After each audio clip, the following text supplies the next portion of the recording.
Hi friends, कैसे हैं आप सब। उम्मीद करते हैं बहुत ही अच्छे होंगे। आज मैं बनाने जा रही हूँ काजू कतली। यहाँ पे मैंने लिया 250 ग्राम काजू, ज़रूरत के हिसाब से चीनी, दो चम्मच घी और ज़रूरत के हिसाब से पानी। यहाँ पे मैं पहले काजू को मिक्सर ग्राइंडर में पीस लूँगी। यहाँ पे मैं बारीक पाउडर बनाकर इसका तैयार कर लूँगी। यहाँ पे मैंने गैस की फ्लेम को ऑन करके उस पर एक कढ़ाई रखी है। अब उसमें मैं चीनी डाल दूँगी। चीनी डालने के बाद मैं यहाँ पे आधी कटोरी पानी इसी में डाल दूँगी। अब इसे हमें अच्छे से पका लेना है। यहाँ पे मुझे तार वाली चाशनी नहीं चाहिए, बस इसे हमें चीनी घुलने तक इसे पकाना है। यहाँ पे मैं चीनी को अच्छे से पका लूँगी। यहाँ पे हमारी चीनी जो है धीरे धीरे मेल्ट हो रही है। जब मेरी चीनी अच्छे से गल जाएगी, चीनी गलने के बाद हम यहाँ पे अपने काजू के पाउडर को इसमें ऐड कर लेंगे। यहाँ पे हमारी चाशनी बहुत अच्छे से बनकर तैयार हो चुकी है। अब मैं इसमें अपने काजू के पाउडर को ऐड कर लूँगी। अब याद रखिए, हमें पाउडर डालते समय गैस के फ्लेम को धीमी रखना है, नहीं तो हमारे जो काजू है वो नीचे तले में सड़ जाएंगे। काजू बहुत जल्दी सड़ते हैं, इसलिए गैस के फ्लेम को धीमी ही रखें। धीमा करके ही हमें इसे पकाना है। यहाँ पे मैंने गैस के फ्लेम को धीमा कर दिया है।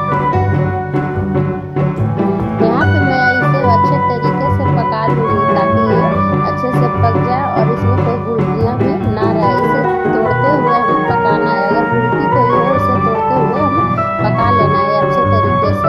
अब इसे हम चलाते रहेंगे, इसे छोड़ना नहीं है, नहीं तो ये काजू तले में लग जाएंगे। यहाँ पे मैं चलाते हुए इसे 10 मिनट के लिए बहुत अच्छे तरीके से भून लूँगी।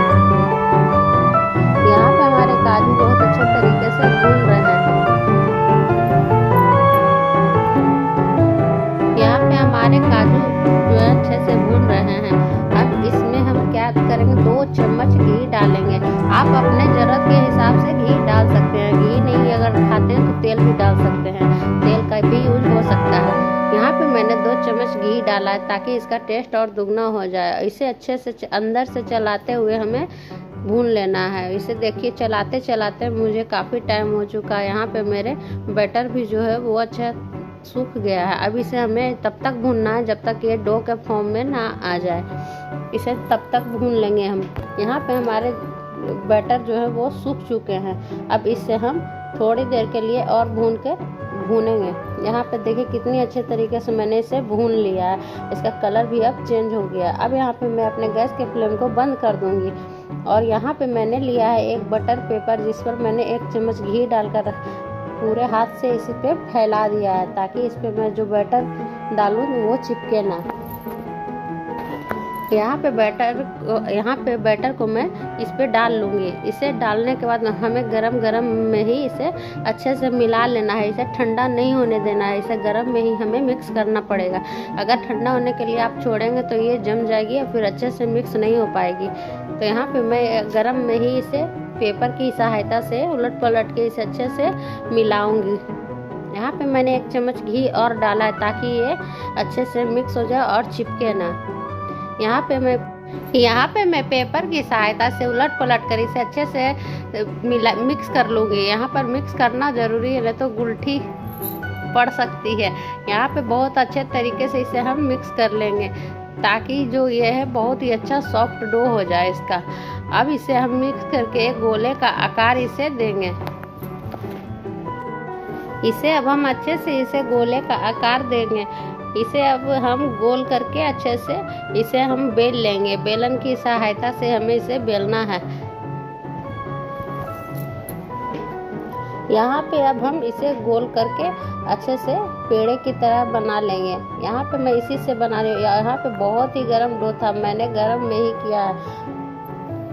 गरम में ही आप लोग को भी करना है, इसीलिए सावधानी से करिए।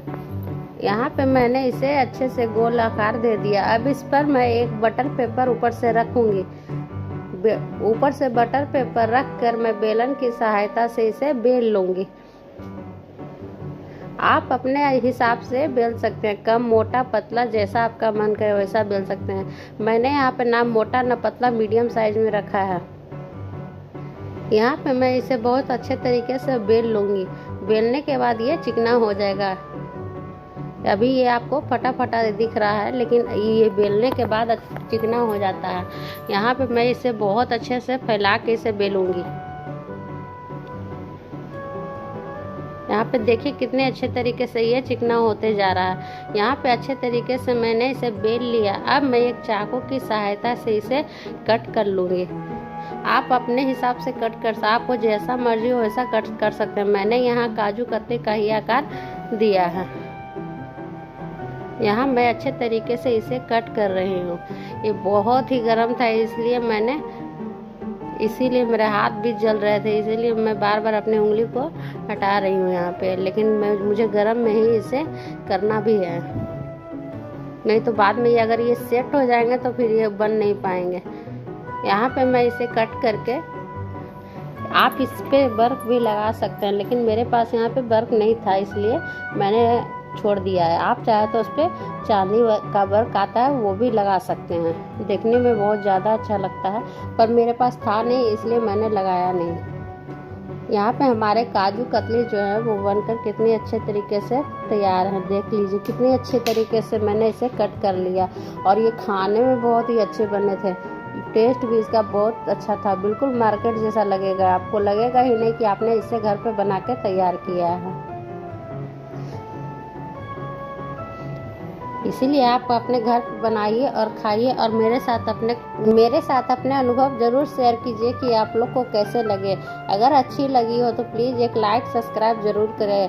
अब मुझे प्लीज़ सपोर्ट करें। Thanks for watching.